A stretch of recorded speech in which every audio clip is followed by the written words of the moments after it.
தூரமா இருந்த ஒரு காட்டுல சோனா குருவியும் காலுக்காகவும் வாழ்ந்து வந்தாங்க. அவங்க 2 பேரும் ஒரு நாள் ஆற்றங்கரைக்கு தண்ணி குடிக்க போனப்ப யதார்த்தமா சந்திச்சு பேசிக்கிட்டு இருந்தாங்க. என்ன சோனா, இப்பெல்லாம் உன்னை பார்க்கவே முடியல. சித்தி வீட்டுக்கு போயிருந்த நேத்துதான் திரும்பி வந்தேன். உன்னோட புருஷன் சின்ன வயசுலயே இறந்துட்டாருல்ல? 4 நாள் முன்னாடி அவரை பார்த்தேன், இப்ப அவர் இல்ல. என்னடா வாழ்க்கை இது. வீட்டுல இருந்தா அவர் நினப்பு வந்துகிட்டே இருக்கு, அதனாலதான் சித்தி வீட்டுக்கு போயிருந்தேன். இப்படி பேசிக்கிட்டே இருந்த காலுக்காகத்தோட பார்வை ஆத்துல மிதந்து வர ஒரு பொருளை பார்த்துச்சு. சோனா, அங்க பார், ஆத்துல என்னவோ மிதந்து வருது. சோனாவும் காலும் ஆத்தையே பார்க்க அதுல ஒரு பறவையோட கூடு மிதந்து வந்துச்சு. அந்த கூட்டுல ஒரு முட்டையும் வந்தது. அந்த கூடு சோனாவும் காலும் இருந்த கரை ஓரமா வந்தது. இத பார்த்த சோனா கொஞ்சமும் யோசிக்காம கூட்டுல இருந்த முட்டைய தன் வாயால தூக்கிடுச்சு. சோனா, இந்த முட்டைய பார்க்க ஏதோ குருவி முட்டை போல இருக்கு. ஆமா காலாண்ண, இது குருவியோட முட்டை தான். இத என்ன செய்ய போற? குருவி இல்லாத சமயத்துல இந்த கூடு முட்டையோட ஆத்துல விழுந்திருக்கும்னு நினைக்கிறேன். இதுல இப்ப குழந்தை இருக்கு, இன்னும் 2-3 நாள்ல வெளியில வந்துரும். அதனால இத ஆத்தோட விட மனசு இல்ல. இதை என் கூட்டுல கொண்டு போய் வைக்க போறேன்.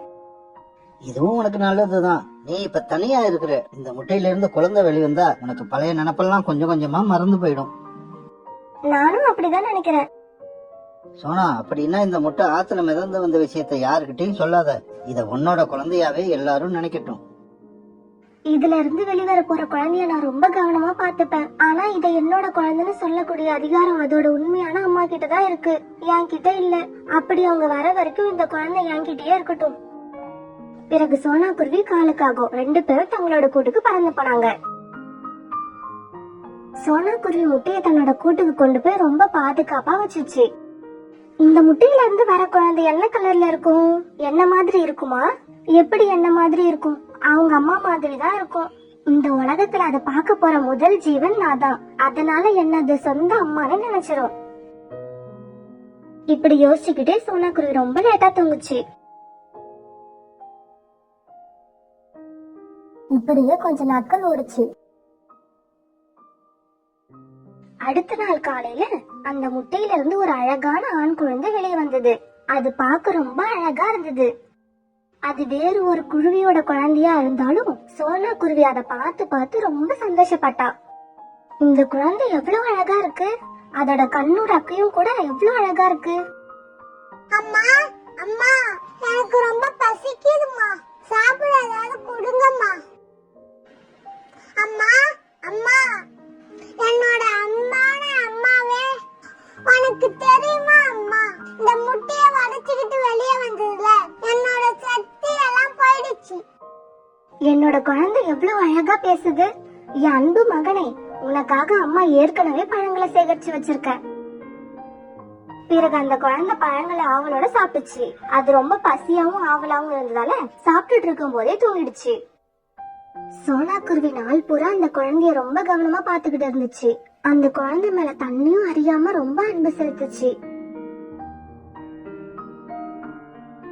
அன்னைக்கு ராத்திரி ஆச்சு.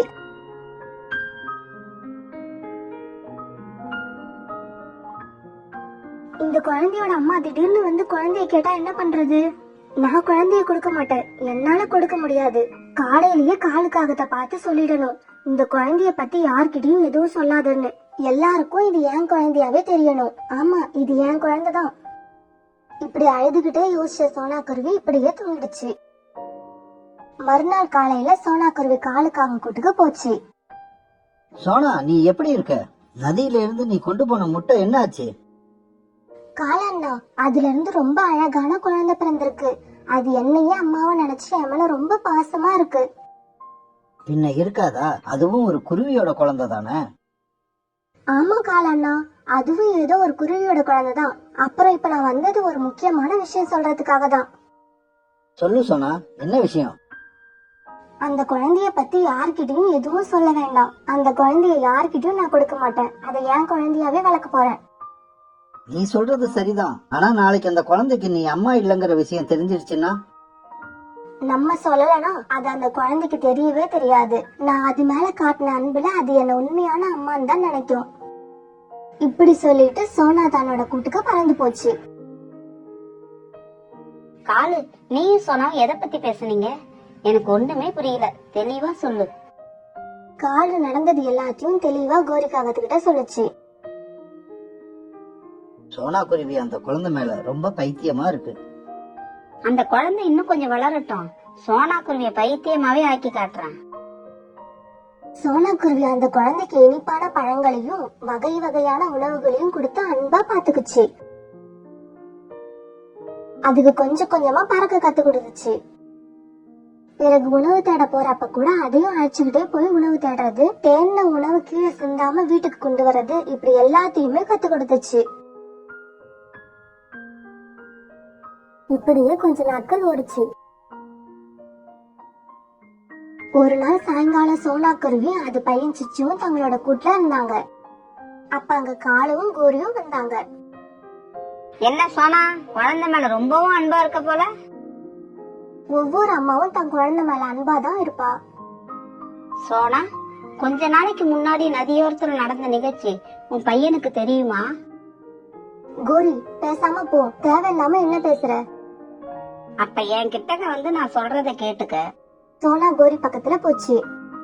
நீ சிச்சியோட சொந்த அம்மா இல்ல, வளர்ப்பு அம்மா. இந்த விஷயம் உன் பையனுக்கு தெரியாம இருக்கணும்னா நீ தினமும் எங்களுக்கு உணவு எடுத்துட்டு வந்து தரணும். கோரி, எனக்கு நோய் இதெல்லாம் தப்புன்னு மனசுல படுது. அப்படிப்பட்டா வயிற்றுல ஈரத்தனைய போட்டுக்கிட்டு கூட்டுல போய் படுங்க, நான் பேசிட்டு வரேன். கோரி, இவ்வளவு நாள் நல்லா தானே இருந்தீங்க, இப்ப திடீர்னு இப்படி பேசுறீங்க? ஆமா, பையன் கொஞ்சம் பெரியவன் ஆகட்டும்னு காத்திருந்தேன். அப்ப விஷயம் தெரிஞ்சாதான் அவனுக்கு அதிர்ச்சியா இருக்கும். உன்னை தனியா விட்டுட்டு சொந்த அம்மாவை தேடி பறந்து போவான். தயவு செய்து இப்ப இடத்த காலி பண்ணுங்க. நாளைக்கு நான் உணவு தேடிக்கிட்டு உங்க கூட்டுக்கு வரேன். பிறகு 2 காகங்களும் அந்த இடத்த விட்டு பறந்து போச்சுங்க. அம்மா, நீங்க இந்த காக்கா ஆண்டி கிட்ட என்ன பேசுனீங்க? அது ஒண்ணும் இல்ல செல்லம், சாதாரணமா தான் பேசினேன். காலு, சிச்சியோட உண்மையான அம்மா சோனா இல்லங்கிற விஷயத்த நாம சிச்சிகிட்ட சொல்லிடுவோம்னு பயந்து தினமும் நமக்கு சோனா கண்டிப்பா உணவு எடுத்துக்கிட்டு வரும். கோரி, சோனாவை நீ ரொம்ப கஷ்டப்படுத்துற. ஒருத்தர் கஷ்டப்பட்டாதான் இன்னொருத்தர் சந்தோஷமா வாழ முடியும். பிறகு தினமும் சோனா உணவு எடுத்துக்கிட்டு வரும்பொழுது முதல்ல காகங்களோட கூட்டுக்கு போய் உணவு கொடுத்துட்டு தான் தன்னோட கூட்டுக்கு வரும். சிச்சி, இந்த அம்மா உனக்கு கடைசி வரைக்கும் வேணுமா வேண்டாமா? என்னம்மா பேசுறீங்க? நீங்க எனக்கு கடைசி வரைக்கும் வேணும். நீங்க இல்லாம என்னால வாழ முடியாது. சிச்சுவுக்கு நம்ம உண்மையான அம்மா இல்லங்கிற விஷயம் அவனுக்கு தெரிஞ்சிருமோங்கிற பயம் சோனாவுக்கு உள்ளுக்குள்ள இருந்துகிட்டே இருந்துச்சு.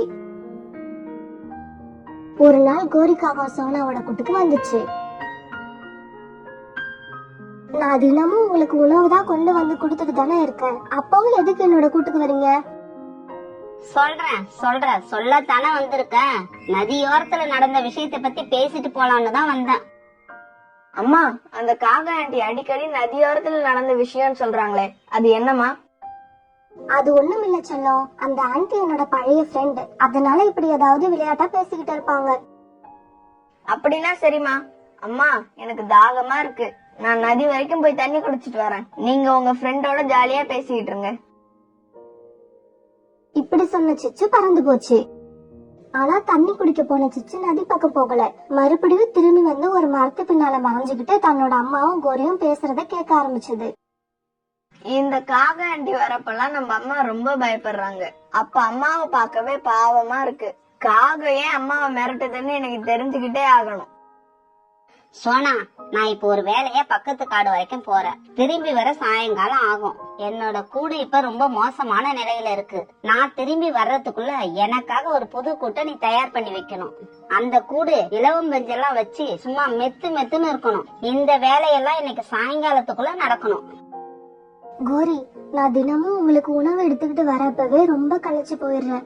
இதுல புது கூடு வேற எப்படி தயார் பண்ண முடியும்? சோனா, முடியாதுன்னா தெளிவா சொல்லிடு. சிச்சு, உன்னோட உண்மையான அம்மா சோனா இல்ல, நதியில மிதந்து வந்த முட்டையில இருந்து பிறந்தவன் தான் நீ. சோனா உன்னை எடுத்துதான் வளர்க்கறான்னு உன் பையன்கிட்ட சொல்லிட்டு போயிட்டே இருப்பேன். சிச்சு இதையெல்லாம் கேட்டு கண்ணீர் விட்டு அழுதான். இந்த விஷயத்த நம்ம கிட்ட இருந்து மறைக்கதான் அம்மா காகத்துக்கு இவ்வளவு வேலை செய்யறாங்கன்னு நினைக்கும் போது அவனுக்கு ரொம்ப கஷ்டமா இருந்தது. சிச்சு இப்ப நேரா கூட்டுக்கு வந்தான். அம்மா, இந்த விஷயத்தை என்கிட்ட இருந்து மறைக்கவா இவ்வளவு கஷ்டப்பட்டீங்க? இப்ப சொல்றேன் கேட்டுக்கோங்கம்மா. காக ஆண்டி, நீயும் கேட்டுக்க. இதுக்கப்புறம் ஒருவேளை என் சொந்த அம்மா வந்து கூட்டா கூட நான் போக மாட்டேன். இவங்க தான் என் அம்மா. கடைசி வரைக்கும் நான் இவங்க கூட தான் இருப்பேன். இனிமேலாவது உழைச்சு சாப்பிடுங்க. இவ்வளவு நாள் இப்படி சாப்பிட்டதுக்கு வெக்கப்படுங்க. ஓடுங்க இங்க இருந்து. பிறகு அம்மா தான் பையனை கட்டி அணைச்சு கண்ணீர் விட்டா. தன்னோட ஆசைப்படி கடைசி வரைக்கும் சிச்சு கூடவே இருந்தா.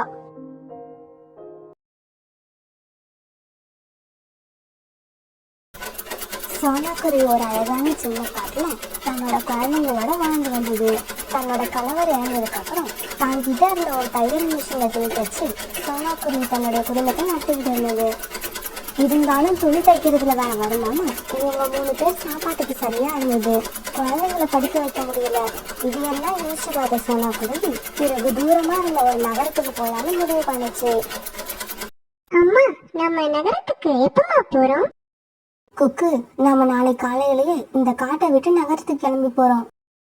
அம்மா, நகரம் ரொம்ப பெருசா இருக்குமா? பெருசா இருக்கும்னா எவ்வளவு பெருசாமா இருக்கும்?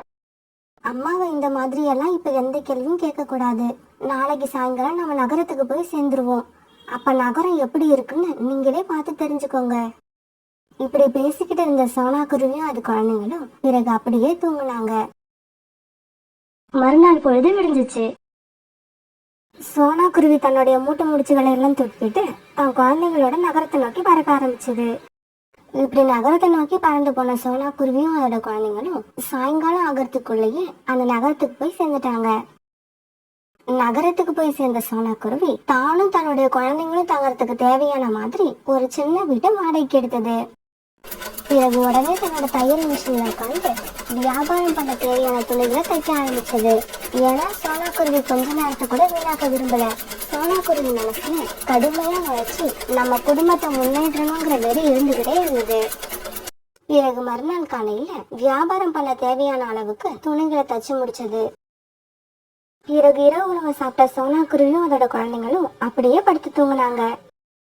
மறுநாள் காலையிலேயே துணிகளை எல்லாம் எடுத்துக்கிட்டு வியாபாரம் பண்ண மார்க்கெட்டுக்கு பறந்து போச்சு.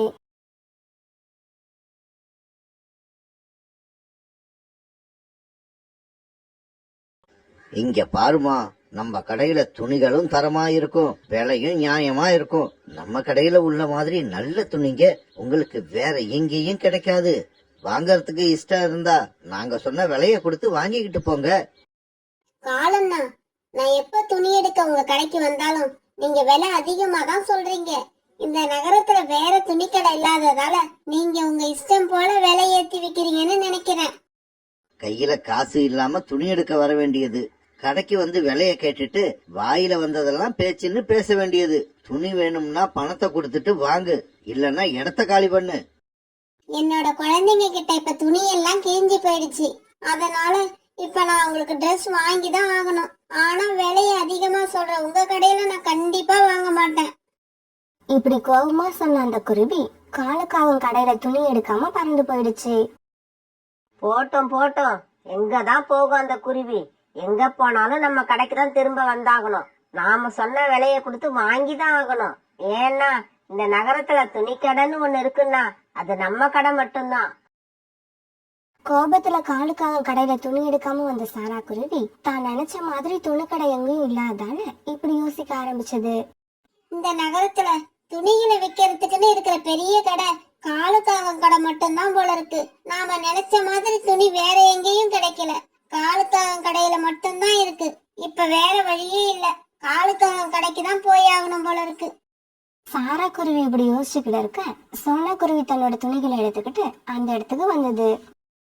துணி வாங்கிக்கோங்கம்மா, துணி துணி வாங்கிக்கோங்கம்மா, துணி. நீங்க நினைச்ச கலர்ல விரும்பின டிசைன்ல எல்லா துணிகளும் என்கிட்ட இருக்கு. ஒரு முறை வந்து பாத்தீங்கன்னா துணிகளை வாங்காம போக மாட்டீங்க.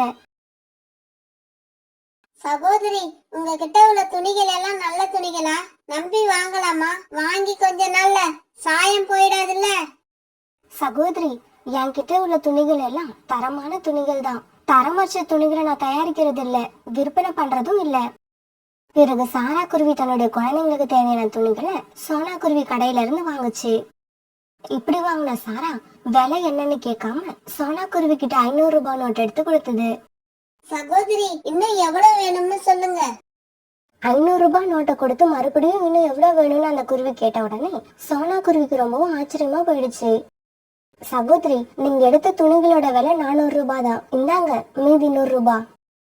என்னது, நான் எடுத்த துணிகளோட விலை வெறும் 400 ரூபாய் தானா? இவ்வளவு குறைவான விலையா? உங்ககிட்ட இவ்வளவு விலை குறைவா இருக்கும்னு நான் நினைக்கவே இல்ல. ஆமா, நீங்க எங்க இருந்து வரீங்க? நான் இதுக்கு முன்னாடி உங்களை இந்த நகரத்துல பார்த்ததே இல்லையே. ஆமா சகோதரி, நான் கடற்கரைக்கு பக்கத்துல உள்ள காட்டை சேர்ந்தவ. நேத்து தான் இந்த நகரத்துக்கு வந்தேன். நான் இருந்த காட்டுல துணிகள் வியாபாரம் அவ்வளவு சரியா போகல. அதனால்தான் இந்த பெரிய நகரத்துக்கு வந்தேன். அங்க நடந்ததை விட இங்க வியாபாரம் நல்லா நடக்கும்னு எனக்கு நம்பிக்கை இருக்கு. நீங்க இந்த நகரத்துக்கு துணி வியாபாரம் பண்ண வந்தது ரொம்பவும் நல்ல விஷயம். கடவுள் உங்களுக்கு கண்டிப்பா உதவி பண்ணுவாரு. இப்படி சொன்ன சாரா குருவி தன்னுடைய துணிகளை எடுத்துக்கிட்டு பறந்து போச்சு. அதுக்கப்புறம் சோனா குருவியோட கடைக்கு துணியை பார்க்க வந்த பறவைகள் எல்லாம் துணி வாங்காம போகவே இல்லை. அப்புறம் எல்லா பறவைகளும் விலை ரொம்ப குறைவா இருக்குன்னு சொல்லிட்டு தான் போனாங்க. காலுஜி, என்னோட கணக்குப்படி நம்ம கடையில துணி எடுக்காம போன அந்த குருவி இந்நேரம் திரும்பி வந்திருக்கணும். ஏன் இன்னும் வரல? நாம சொன்ன விலை அளவுக்கு அந்த குருவி கிட்ட பணம் இருந்திருக்காதுன்னு நினைக்கிறேன். அதனாலதான் அந்த குருவி மறுபடியும் நம்ம கடைக்கு வரல. ஆமா காலுஜி, அப்படிதான் இருக்கும். பணம் இல்லாததால அந்த குருவி திரும்ப தன்னுடைய வீட்டுக்கே போயிருக்கும். காலுக்காகவும் கோரிக்காகவும் இப்படி பேசிக்கிட்டு இருக்க சமயத்துல சோனா குருவியோட எல்லா துணிகளும் விற்பனை ஆகி இருந்தது. பிறகு சோனா குருவி ரொம்ப சந்தோஷத்தோட தன்னோட வீட்டுக்கு திரும்பி போச்சு.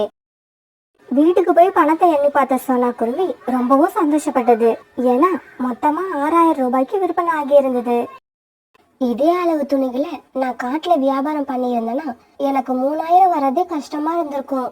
அப்புறம் இந்த துணிகள் எல்லாம் விற்பனை ஆகிறதுக்கு 1 மாத காலம் ஆயிருக்கும். இந்த நகரத்துக்கு வரலான்னு நாம எடுத்த முடிவு ரொம்பவும் நல்ல முடிவுதான். இப்படி நினைச்ச சோனா குருவி பிறகு மறுநாள் விற்பனைக்கு தேவையான துணிகளை தன்னோட தையல் மிஷினை உட்காந்து தைக்க ஆரம்பிச்சது. இப்படியே சில நாட்கள் நகர்ந்துச்சு. சோனா குருவி விற்பனை பண்ற துணிகள் தரமானதும் விலை குறைவானதும் அந்த நகரத்துல உள்ள நிறைய பறவைகளுக்கு தெரிஞ்சிருந்தது.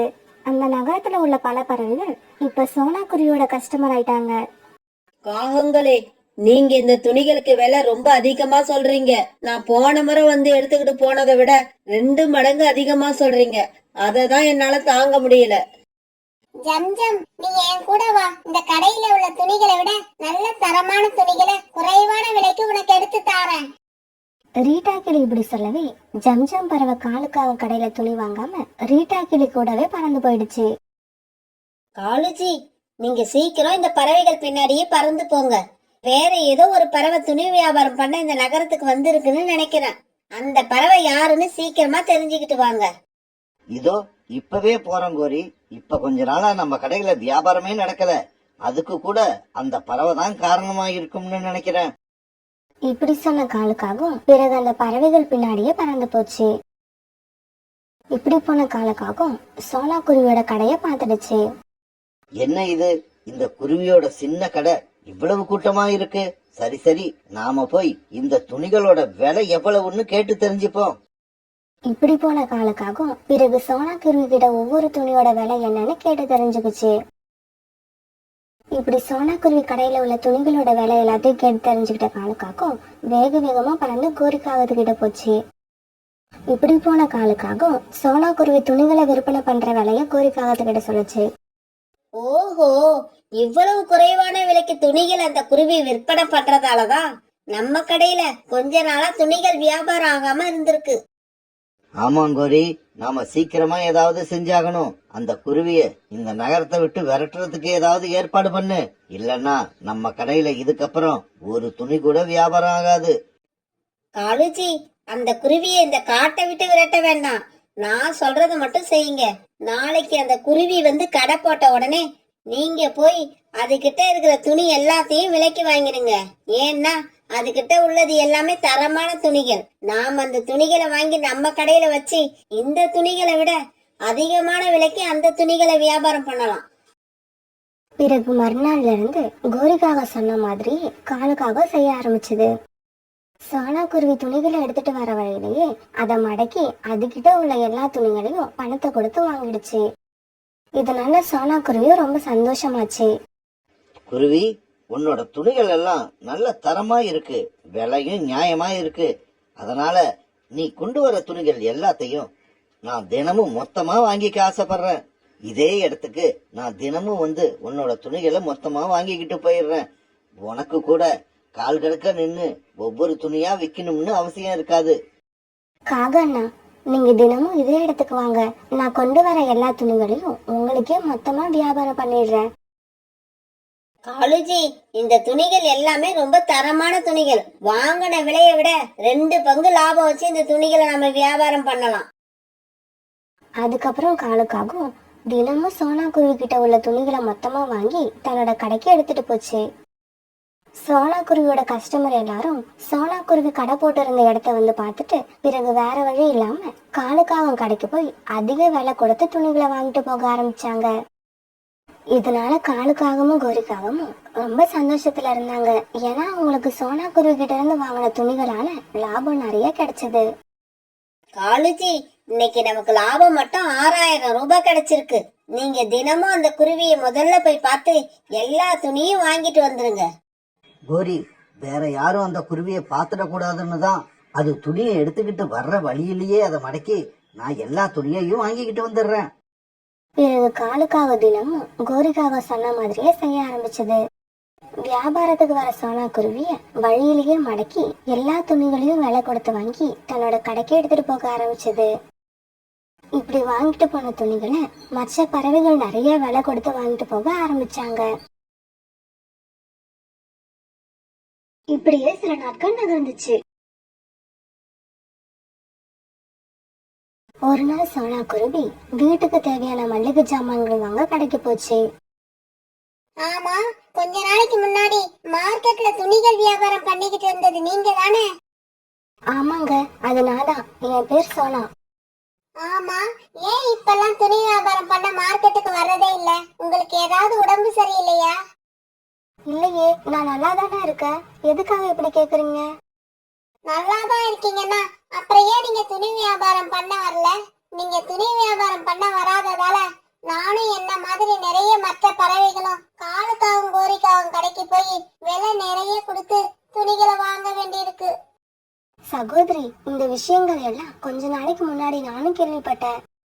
என்னது, கேள்விப்பட்டீங்களா? கேள்விப்பட்டுமா அந்த காகங்கள் அநியாயமா சம்பாதிக்க உதவி பண்றீங்க? எங்களை மாதிரி சாதாரண பறவைகள் நியாயமான விலையில துணி வாங்க உதவ மாட்டீங்களா? இல்ல சகோதரி, நான் உங்களை மாதிரி பறவைங்களுக்கு உதவுறதுக்காக தான் அந்த காகங்கள் கிட்ட என்னோட துணிகளை மொத்தமா விற்பனை பண்ணினேன். என்னது, எங்களுக்கு உதவத்துக்கு தான் அந்த காகங்கள் கிட்ட துணி விற்பனை பண்றீங்களா? எனக்கு ஒண்ணுமே புரியல.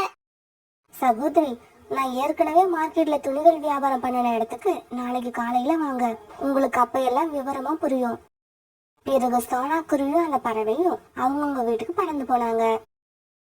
வாங்க சகோதரி, வாங்க. உங்களை மாதிரி பறவைங்களுக்காக தான் இந்த கடையை நான் திறந்திருக்கேன். சோனா, நீங்க இப்படி கடை திறந்தது எனக்கு ரொம்பவும் சந்தோஷமா இருக்கு. இனிமே நாங்க அந்த காகங்கள் கிட்ட போய் அதிக விலை கொடுத்து துணியை வாங்க வேண்டிய அவசியம் இல்ல. சகோதரி, அந்த காகங்கள் பத்தியும் அவங்களோட பேராசை பத்தியும் நான் ஏற்கனவே கேள்விப்பட்டு இருக்கேன்.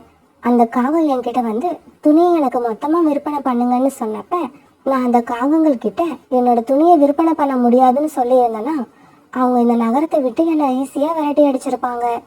அப்படி நடக்காம இருக்கணும்னா எனக்கு இந்த நகரத்துல சொந்தமா ஒரு கடை வேணும்னு நினைச்சேன். கோரி, நாம மோசம் போயிட்டோம். நமக்கு துணிகளை குறைச்ச விலைக்கு விற்பனை பண்ணிக்கிட்டு இருந்த அந்த குருவி இப்ப சொந்தமா ஒரு கடையே திறந்துடுச்சு. இனி நம்ம கடையில வியாபாரம் அவ்வளவுதான்.